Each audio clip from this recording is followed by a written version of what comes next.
హైదరాబాద్ లో ఓలా, ఊబర్, ర్యాపిడోలను వాడని వాళ్ళుంటారు. చాలా మంది డ్రైవింగ్ స్ట్రెస్ నుంచి ఫ్రీగా ఉండడం కోసం వీటిని ఎక్కువగా వాడుతుంటారు.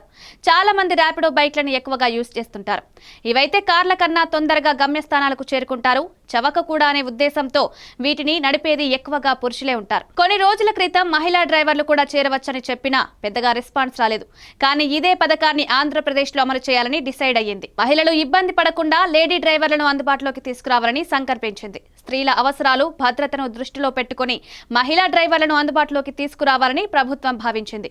ఇందుకు సంబంధించి ర్యాపిడోతో ఒప్పందం కుదుర్చుకుంది.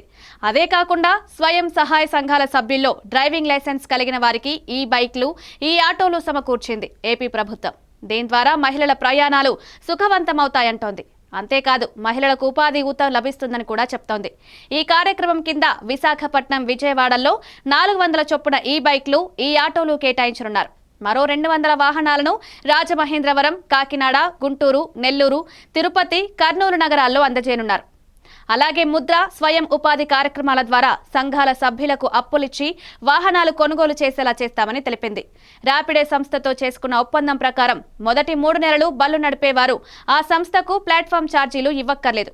ఆ తర్వాతి నుంచి నెలకు 1000 రూపాయలు కడితే సరిపోతుంది. ఒక్కో వెహికల్ కు నెలకు 300 బుకింగ్లు ఇచ్చే విధంగా ర్యాపిడో సంస్థతో ఒప్పందం కుదుర్చుకుంది ప్రభుత్వం.